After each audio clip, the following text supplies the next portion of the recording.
इसहाक डार साहब बयानात भी इस हवाले से उनके रिकॉर्ड पर हैं कि डॉलर का जो ओरिजिनल रेट है वो तकरीबन 180 और 190 रुपये है, यहाँ तक वो लेकर आएंगे। तो सिर्फ 245 रुपये तक डॉलर गया। जो लोग लेकर गए, पाकिस्तान की मईशत को नुकसान हुआ, पाकिस्तानी लोगों को नुकसान हुआ। क्या कोई उनके खिलाफ कार्रवाई होगी? मिफ्ता इस्माइल साहब के खिलाफ जो है वो तहकीकात होंगी। अगर तो कोई गलत काम करे, चाहे वो हमारी पार्टी से हो, चाहे वो हमारी इत्तेहादी पार्टी से हो, चाहे वो PTI से हो, उसके खिलाफ रेफरेंस हो, वो केस जो है वो चले और उसको सजा हो। जो मुखालफिन है उनको दबाने का सिलसिला जो है वो बंद होना चाहिए। PTI के पास कुछ है नहीं बोलने के लिए ना बेचने के लिए।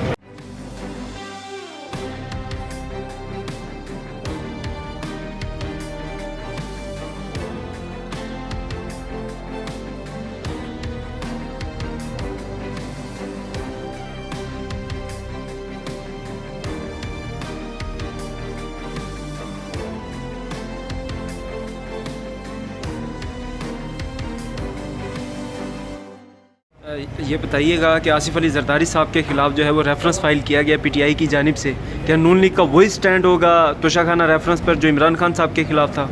देखिए, बात ये है कि अगर तो कोई गलत काम करे, चाहे वो हमारी पार्टी से हो, चाहे वो हमारी इत्तेहादी पार्टी से हो, चाहे वो PTI से हो, उसके खिलाफ रेफरेंस हो, वो केस जो है वो चले और उसको सजा हो।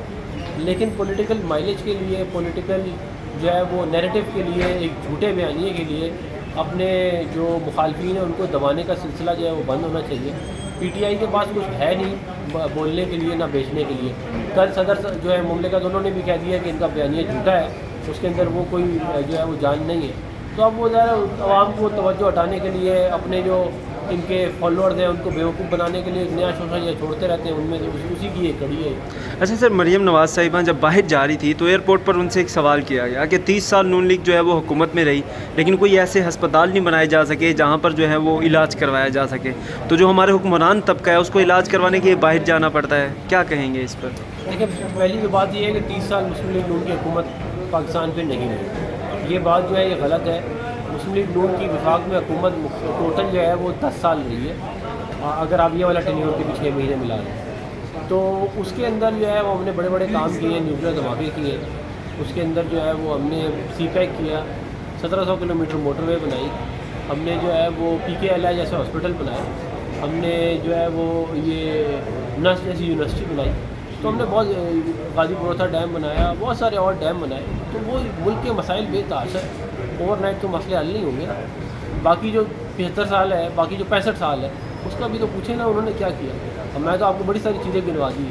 लोग तो यहाँ पे आके रहे 7-7, 8-8 साल, 1 मेगावाट जो है वो बिजली का नहीं लगाया, एक डैम नहीं बनाया, और झूठे प्रोपेगेंडे और झूठी बातें करके चले गए। तो ये जो है मुल्क में जो है अच्छी क्वालिटी के हेल्थ का इंफ्रास्ट्रक्चर होना चाहिए, इसमें कोई शक नहीं है, और हमारी कोशिश भी है। लेकिन ये ओवर टाइम एकदम से नहीं होगा, इसमें टाइम लगेगा। अच्छा सर, 9 दिन में इसहाक डार साहब डॉलर को जो है वो 18 रुपये नीचे लेकर आए हैं, और वो बयानात भी इस हवाले से उनके रिकॉर्ड पर हैं कि डॉलर का जो ओरिजिनल रेट है वो तकरीबन 180 और 190 रुपये है, यहाँ तक वो लेकर आएंगे। तो सिर्फ 245 रुपये तक डॉलर गया। जो लोग लेकर गए या जिनके टेन्योर में गया, पाकिस्तान की मईशत को नुकसान हुआ, पाकिस्तानी लोगों को नुकसान हुआ, महंगाई में बेतहाशा इजाफा हुआ। क्या कोई उनके खिलाफ कार्रवाई होगी? क्या मिफ्ता इस्माइल साहब के खिलाफ जो है वो तहकीकात होंगी कि वो उसमें मुलविस तो नहीं रह गए? देखिए, एक तहकीकात हो रही है बैंक्स के खिलाफ, फाइनेंस कमेटी उसको ओवरसी कर रही है, सेनेट की। उसमें तकरीबन ये इस बात की कि 47-48 अरब रुपए का जो है वो इन्होंने फ़ायदा लिया है इसके अंदर, करेंसी की मैनिपुलेशन के अंदर। उसके अंदर जो लोग भी इन्वॉल्व होंगे उनको सज़ा मिलेगी, उसको हम ओवरसी कर रहे हैं, और जो भी कानूनी मामला होगा उसको उस तरह लेंगे। क्या मिफ्ता इस्माइल साहब के खिलाफ भी तहकीकात हो रही हैं? देखिए, अगर उसमें मिफ्ता इस्माइल साहब भी इन्वॉल्व है तो उनके खिलाफ भी होंगी तहकीकात। मैं खुद तहकीकात तो नहीं कर रहा, वो तो एक इन्होंने बोर्ड बनाया है जो उसके अंदर सीनियर लोग हैं काफ़ी सारे फाइनेंस मिनिस्ट्री के, वो उसको देख रहे हैं, और जो लोग इन्वॉल्व होंगे उनके खिलाफ जो है वो कार्रवाई होगी।